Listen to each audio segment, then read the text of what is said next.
అసలే మే నెల, ఎండలు మండిపోతున్నాయి. ఎండాకాలంలో పొలాలు, చెరువులు, బావులు అన్నీ నీరు లేక ఎండిపోయాయి. ఇలాంటి సమయంలోనే ఒక కాకికి బాగా దాహం వేసింది. విపరీతమైన దాహంతో అది దానికి తెలిసిన ప్రాంతాలన్నిటినీ నీటి కోసం గాలించింది.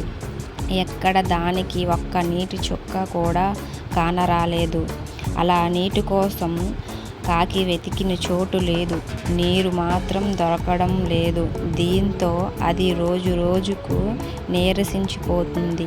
ఇక ఇప్పట్లో నీరు దొరుకుతుందన్న ఆశ కూడా లేకపోవడంతో దేవుడా, నన్ను నీవే రక్షించాలి అని మనసులో అనుకుంటూ అలాగే ఉండిపోతుంది. ఎప్పట్లాగే ఒకరోజు కాకి నీటి కోసం వెతుకుతుండగా ఒక చెట్టు కింద ఓ మట్టి కుజల్లో నీరు కనిపించింది. నీరు బాగా అడుగున ఉండటంతో కాకి వాటిని తాగాలంటే అందటం లేదు.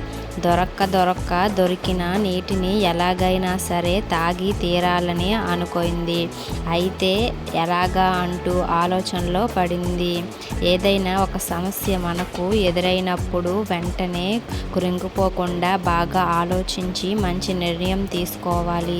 అలాగే మనం అనుకున్నది సాధించాలి అంటే ముందుగా కష్టించి పని చేయటం నేర్చుకోవాలి.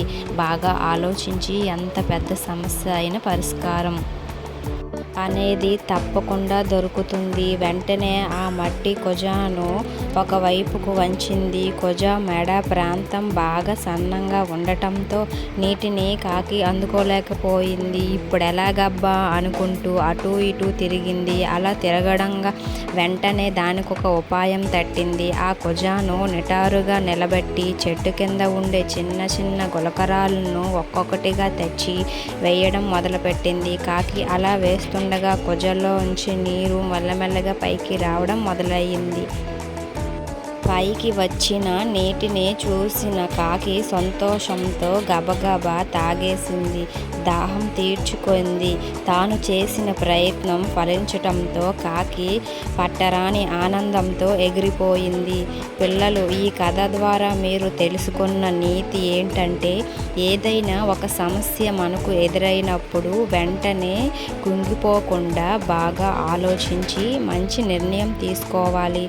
అలాగే మనం అనుకున్నది సాధించాలి అంటే ముందుగా కష్టించి పని చేయటం నేర్చుకోవాలి. బాగా ఆలోచిస్తే ఎంత పెద్ద సమస్య అయినా పరిష్కారం అనేది తప్పకుండా దొరుకుతుంది. ఈ కథ మీకు నచ్చినట్లయితే ఒక లైక్ చేయండి. అలాగే సబ్స్క్రైబ్ చేసుకోండి. Thank you for watching. Please like.